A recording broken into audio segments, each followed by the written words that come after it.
Yeah, it Okay. is.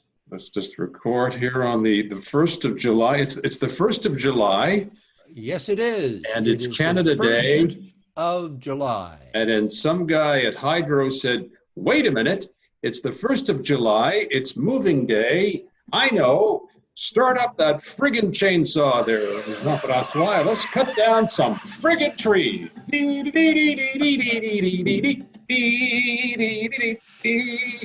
So a minute. Hydro Quebec, Oh, they cut you off, did of they? course, the offices are closed. I'm sorry, our offices are closed, so you can go F yourself way. I was going to play the. Only in Quebec. I was going to play Notre Hymne National. Well, thank you very much. I'm not in the mood for the hymne national today. Of course, Okay. if this were Saint Jean Baptiste Day, Yeah. you could fire a cannon down the street. There would be nobody up. Of course, it's July the 1st, and they're out. When did they tell you this was going to happen? Wait, they didn't. It just went out about 8:30 this morning, and then we're. But they said it was a planned one. Oh yeah, you're looking at the app, and they said, "Oh, by the way, this is a planned interruption." Did we tell you? Did we tell you this was a Oh. planned interruption? Well, at Hydro Quebec, they all have Canada Day off, don't I they? know. I know. The So they offices are can closed. celebrate this great, vast, multicultural Yes. nation. Yeah. The offices are closed, but they're out there cutting trees. You can hear the wood chipper from here. Right? And that's the wood chipper Gee. in here. That's the truth. I see. So this has become Fargo, has it? Yeah. And you're And you're I'm Steve Buscemi. really Dear. pleased. Well, Carl Reiner died yesterday, and that's that. We'll do a little salute to him at the end of the week. On Friday, yes. Okay. It was a complete coincidence that I latched on to Dick Van Dyke a few days ago, and Yeah, you called me right after we left the air. yeah, it was so weird that the freeze frame on the YouTube recording was the picture of Reiner and Mary Tyler Moore that I'd selected for discussion. So, Geez. but 98, Yeah. 98 is a good run, and he died. Yep. He passed peacefully from natural causes, we are told. So, but it's a Yeah. passing. Of You know the who many else? regrets, one is he put out a wonderful little video where he said, I'm going to live until Trump is out of office. I feel terrible about that. And I feel very sad for Mel Brooks. They became like an older couple. They'd have Chinese and watch Jeopardy every night. And Yeah. if you watch Jerry Seinfeld's Seinfeld's Coffee, Yep. that is one of the best ones. It's darling as well as funny. and he Just drops in on them and they have a chat. Of course, there's no talking while they're eating and watching the movie, right? Because they're watching movies for the 47th time, Yeah. and they know all the dialogue, but there's no talking while the movies are on. So it's Yeah, it's very sweet. And Seinfeld's getting in the car and they're still talking to him. And Reiner finally says, Jews don't say goodbye. We just keep talking, and the car pulls out and people go, oh, it was just adorable. another person who passed just this past day is Johnny Mandel. I didn't know that either. I think he was 94 or something. Johnny Mandel wrote the music for MASH and or at least Yes. orchestrated these things for many television shows and movies. And so he passed, I think, yesterday as well. So Very, very talented Yeah. writer, screenplay writer for movies and things. Yeah, that's right. Oh. Suicide is painless. My gosh. anyway, we'll be talking more about Trump tomorrow. Matthew Friedman is going to be joining us. He's Yeah, he teaches in the States now, right? He's teaches at at Rutgers. Rutgers. He's a Montrealer, teaches history at Rutgers, and he edits a blog, I guess, or a news publication called The Transcript. And I just happened upon his name, and we've been Facebook contacts for a while, and I'm looking forward. So we'll put the whole Trump stuff aside because he's got a lot to say about that, and we'll cover off on other folks and Dick Van Dyke and you're gonna forget about Hydro right now. Yeah, I know about that. We're gonna see what Laxer's got to Let's say. see if Laxer has power. There you Hello. are. How are you, Dan? Morning. Dan? I am Oh, awesome. Good morning look to at you that. both. Look at that chest hair. Have you just been working out, pal? What's with the... Well, no, I actually, I was born with it. Your mother That's must how have been thrilled. That this must is have how it hurt. came out. The doctors were horrified. Horrified, I tell you. Is there another one? No, he's the only one. Okay. Good to see you. You Good to look see you, healthy, Dad. pal. Yeah, you're looking well. Oh, well, thank you. Good to see you both as well. I'm thrilled to be doing this, by the way. Well, Oh, thank you. We okay. Our pleasure. Thank you had for a answering. bit of a hiccup this morning. There's no power here, but I put my laptop pressed it into service, and of course Dave never leaves that position. That's the No, room that he's I'm locked always there. into Right. most And days. I So noticed after watching a few of these that Dave is always looking up in some I what yes, sort of know a I vague should be looking direction. into the it's camera. because he's strapped to the chair that he's in. That's why. I'm animated, Dan. I get excited. That's why those pillows look that way. So there. Now, how have you been doing in the shutdown with trying to broadcast at the same time? They sneak you Well, into the station or what? that's exactly it. It depends on who it is, but like, you know, the important broadcasters broadcast from home. And in fact, when they set everybody up, like Andrew Carter or Aaron Rand, usually a tech would come in and set it up for you. But since we were all quarantined, they would, you know, drop off a bag of equipment at their houses with a set of instructions, and you had to put it together yourself. With Oh my me, God! yeah, yeah. God. Here's a roll of duct tape and a wire. Yeah. But with someone like me, I'm only on the air on Sundays, so I've been going in every Sunday. There's usually the building's closed, so on a Sunday there's like, you know, 8 people there, and we're all a good, you know, 2 meters or 6 feet away from each other, wiping everything down with you know, masks and gloves, the whole bit. Have you got a tech, or are you doing it yourself? What do you? How Yeah, do you no, do the that? techs are there. No, the techs are there, but you know, they're on the other side of the glass, That's true. Yeah. and you know, we're not really supposed to go on that side. So there's also, you know, yeah, so we've been protected as much as you can be, you know. Let's go back a little bit, Daniel. How long has it been since you've been at CJAD now? It's got to be 25 years, a little over 25 years. Oh well, thinking about that congratulations. the other day Yeah. because when I was on the air, you were there producing. You were a floating producer. You were a host. You're doing all sorts of different things. As a floating producer, a traffic reporter. Right. I started doing a little bit of hosting at the time. Yeah. And at the time, and last time I saw you, you were not a father yet, but you are now a parent, are you not? Well, that's it. When you and I were working together, I wasn't even married. Right. And since then, I got married, had 2 kids, and got divorced. Well, you guys Okay. should So talk the more. whole. You guys should talk a Okay. lot more. All right. Right? Yeah. How old are the kids? So they're my daughter's 15 and my son is 18. Oh my God. Yeah, it's crazy. You know, I look back. Nuts. That's Yeah, and you say, absolutely nuts. you know, when did that happen? And how did that happen? Well, Dan, I mean, now is not the time to But have this. no, but everybody's okay. Everybody's doing well, I hope, and everybody's in good health. Yes, Okay. absolutely. Yeah, no complaints at all. Yeah. Okay, I've got 2 grandchildren, 5 and a real toddler. Now, what's it like in lockdown with a couple of teenagers?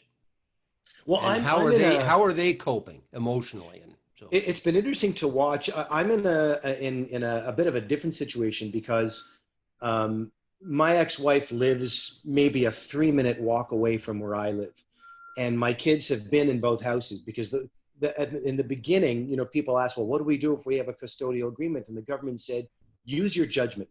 And as far as we're concerned, my kids are either in quarantine at my place or at their mom's place, and they don't come into contact with anyone as they walk between 2 houses. So they've been going back and forth. My daughter, they both were doing school online. My daughter was online 2 hours a day with her school. My son's in CJAD, so his classes were very random. They're both done now. And I was pleasantly surprised and very proud of them for how well they both dealt with it. You know, they weren't, I thought that they would go a lot more stir crazy. My son had been looking forward to working at summer camp. He was supposed to work at Camp B'nai B'rith, and then at the last minute, the government shut. They said no summer camps. but still he dealt with it quite well. He did at some point start going out to meet up with his friends. They social distances, because here, we see people walking together, but like one person's on the sidewalk and the other's on the street, 2 meters apart. And so that's what he and his friends did. And overnight tonight, they rented a cottage in Eastern Townships. We had to kind of take it on faith and trust him that they're doing whatever they're supposed to be doing. Right.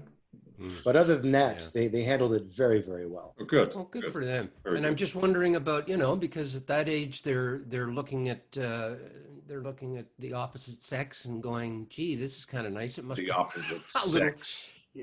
well, I was opposite? born in the 50s. You Thank and I you. slept in separate beds for 8 years. Dr. So. Ruth over here, the opposite. You slept in separate beds. I didn't even know you were together. It really didn't work out well. It's a couple of nights in Provincetown, and it's all over, Dan. Forget it. Now, Dan, you're a writer. You write poetry. You write articles. You've done stand up. I think you've done some acting and all sorts of things. Are you still active in all of these areas? Any acting that I did was a bajillion years ago, just on an amateur level. Yeah. I would say the trajectory started with what you and I used to do.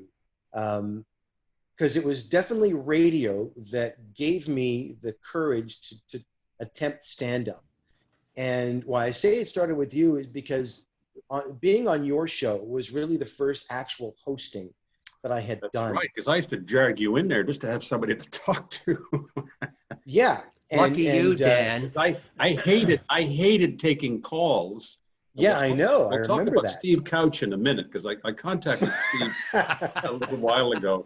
I'll tell you the quick story of Steve on the site. Yeah. Steve and I go back many, many years. He was a reporter at CJAD. He was the program director at the station when you and I were there. And Steve was living upstairs because the station was at Fort and St. Catherine in those days. And he was living in the apartment building right on top of the station. And he would pick up the phone at all hours of the day and night, right, to contact people, saying, "Get him off the air. Tell them to stop talking about Princess Diana," whatever it was. He'd come down in his pajamas. We would get memos, and it was like February 9th, 2 a.m. Like 2 a.m.? Yeah. Go to sleep. Yeah, Steve was not.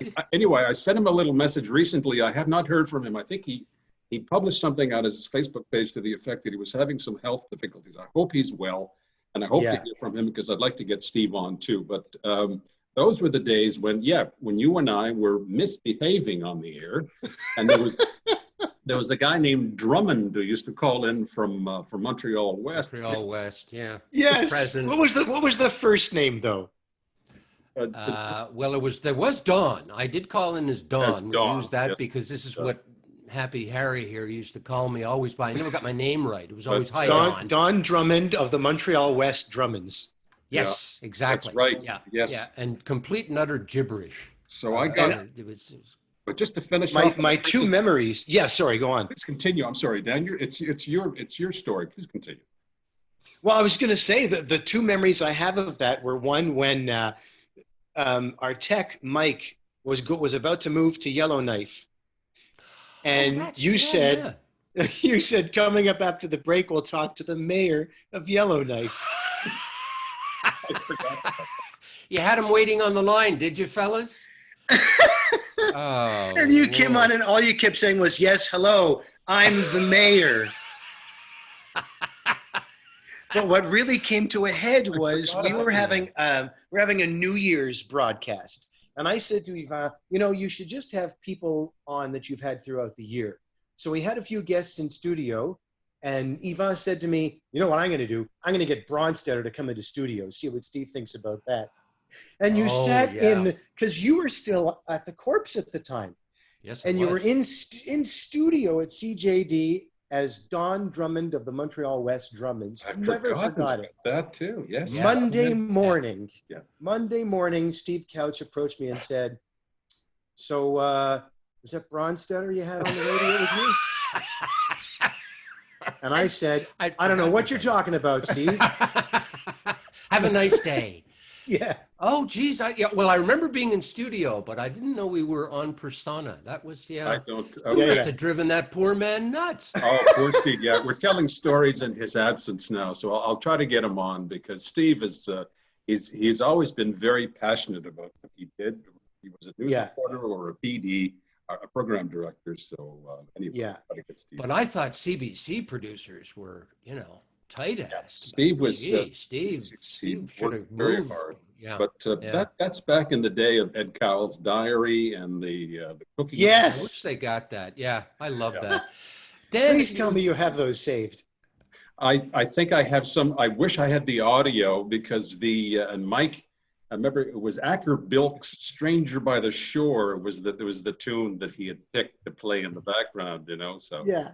and I will again publicly apologize to Ed Cowell because I never asked him to use his name for this, and I'll explain what it was. It was a little chronique once a week, and I simply used I was sort of viewing the world through the eyes of Ed, and I wasn't insulting Ed or making fun of Ed, but it was because if you know Ed Cowell, he's probably the nicest guy you'd ever want to meet, very mild-mannered and polite and very nice.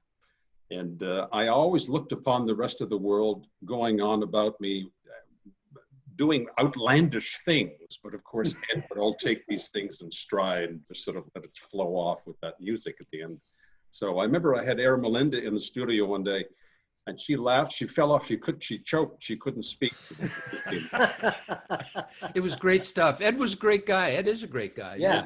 Typically can.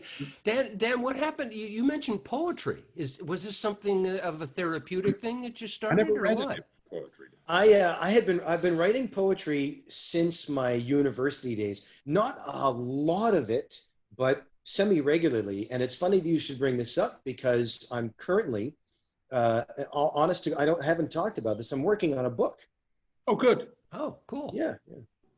A book. And you don't want to talk about it, collection or of your work. It's a collection of my work, and collection of my work, which is something an old poet might say who'd been publishing for years and years and years. But a dear friend of mine who is a publisher has been cajoling me to write for years. And I'm one of these guys who I'll write a little bit and then go, this is crap. No one's going to read this, and I'll stop writing.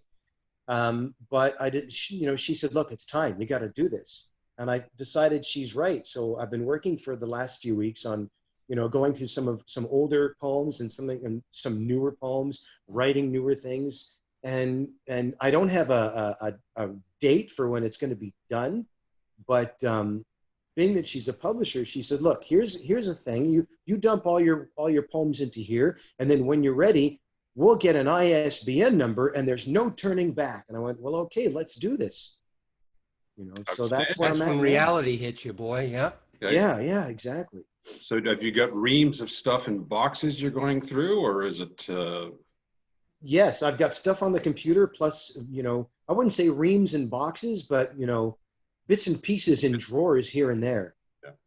Well, Dan, I've interviewed a few poets in my time, and I think it gives me the impression it's harder than writing novels or history or prose. Number of poets I've said, I could maybe give a small volume of 200 pages or 100. I gather it's arduous. We talked to Will Aiken. He says writing's hard. Writing is definitely hard. I hope that I one day can produce a novel, but when I write a poem, I say, well, you know what? This is short. It's less than a page. I don't have to commit to writing something that's longer than that. So here, I'll just write this. And but it's the type of thing where, and I learned this from reading Walt Whitman years ago, that you write something one day and you say, this is great, I like this. You look at it 20 years later and you completely change it. And so I suppose in that regard, you're always working on the same thing. There is a writer who said that you're always writing the same thing, no matter what the words are. Yeah. And there's the other, I mentioned this to Will when he said writing's hard. He said, you put the paper in the typewriter. All right, I'm showing my age again, but if there's not blood all over it, about 2 hours later, you've had a good session. Yes. It's Yeah. satisfying, but I don't think I'd be able to stop editing either. If I pulled something out that was 5 years old, I think I'd go Yeah, after it again. exactly. Because you're deciding, this is 20 years old. Is my voice still the same voice now that it was then? Is this mature enough? Do I put it out there, or do I change it and add, and yeah, so in that sense, you're always kind of working on it. Yeah. But for me, everything I've done has always been about writing, whether it's broadcasting or comedy or poetry. It begins with something that you write. Are you still I don't know doing if that makes Exactly any how stand-up? you sense. feel. Yes, but I You do are, I do okay. stand up in the same way that I write poetry. I'll do stand up, and then I won't do stand up, and then I'll do stand up again and say I'm coming out of comedy retirement, and then I won't do stand up Hmm. instead of doing it regularly. Because even 10 years into it, 12 years into it, I still consider myself an open micer rather than a professional Yeah, stand-up yeah. comedian. Because we were talking to Pardon? Joey Elias earlier this week too, and I mean, he's a stalwart. He's dedicated to it. He's been eating it and drinking it for years. Yeah, And I remember I dabbled in it several years ago, and the dabblers are on one side, and then the people who are committed are right down the middle. They stick with it. So, and I know what you're saying. yeah, yeah. That's a tough haul too. That one. Oh, I remember seeing Lewis Black at Club Soda during one of the comedy festivals. Of course, when he was on, he was but there was no backstage. He would walk over to the bar, and Right. he was literally shaking from head to foot. I Yes. gather there's a charge, but there's a lot of nerves that are going on too. Yeah, the nerves. Dave Fisher would say to me, I don't know how you do that. And that's the weird thing. He would say, do you get nervous? And everybody asks me that. I don't get nervous before I go on. If I go on stage to do 5 or 6 minutes, when I'm done, I say, thank you very much, folks. That's my time. Step off stage and begin to tremble immediately. Hmm. I guess it's just the adrenaline. Yeah, yeah, it's a real pump. Yeah. And So then, like Lewis Well, Black, I go over to I'm the with bar. Dave Fisher. I'm with Dave Fisher. Yeah, exactly. Yeah, then you'd go right to the bar. But I'm with Dave Fisher. I can't do that. It's too frightening a So prospect. these days, Dan, you're still hosting the is it trivia show on Sundays? Is that it? Yeah, absolutely. Trivia show 9 to noon. And then I do something called the Sunday afternoon comedy show right after. Of course. Okay. So are you back on stage anytime soon? I don't know because clubs are opening up. The Comedy Nest has a show tonight, That's and right. then and they begin their regular weekends this coming Thursday night, which I can only surmise that they'll begin open mic soon. But I'm still of the mindset where bars and restaurants can go ahead and open. I'm not comfortable going out just yet. Okay. Because and as much as the Quebec government was saying, we flattened the curve, it's good and flat now. I'm thinking, yeah, but that's it. They also, Legault said a few weeks ago, we're not prepared for a second wave. Great, I'm just going to stay home for a little while then. I got you. Yeah. Yeah, no, exactly. That's the way I feel. And with the track Joey record the Quebec government has had. Joey was saying he wasn't seeing very many people with masks downtown. Yeah, and he's right about Your that. experience as well? It depends where I go. If I go to IGA, I live in Montreal West, so I go to the Coats and Loop Shopping Center. For the most part, I see people in masks. But they also, human beings, we are what we are. We don't follow instructions very well. For, since months already, well, not months, weeks, there are arrows in any grocery store, you shop at. There are arrows on the floor indicating which way you're supposed to go. But everyone's going the wrong direction. We really are. The Russians are coming. The Russians are coming. We're all panicking. Yeah, I'm amazed I haven't bumped into you. That's my IGA. Is that and right? You must be the youngest guy in that place by about 40 years. Just look for the chest hair floating above aisle 2. Well, if you look closer at the chest hair, it's gray, so I can't possibly be the youngest at IGA. Yeah. All right, That's Dan. quite a crowd. It was Dan, fun. it was really good to talk to you. It was been ages. fun to talk to you, man. I have to say, I think about both of you very often, and when I do, one word comes to mind. Uh-oh. Set a give.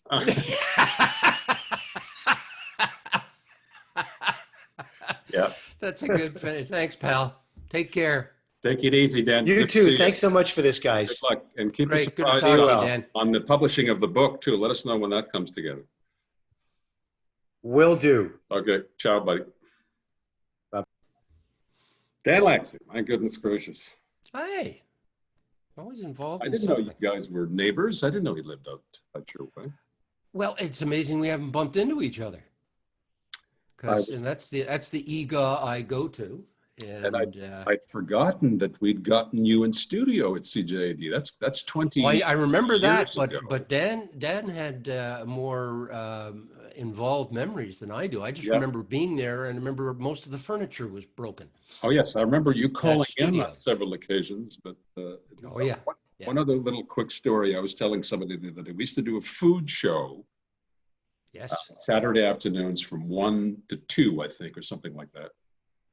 And we had a barbecue person. We had Marcy Goldman, who was our baking expert. We had a fishmonger. We had some really terrific people coming in to take calls.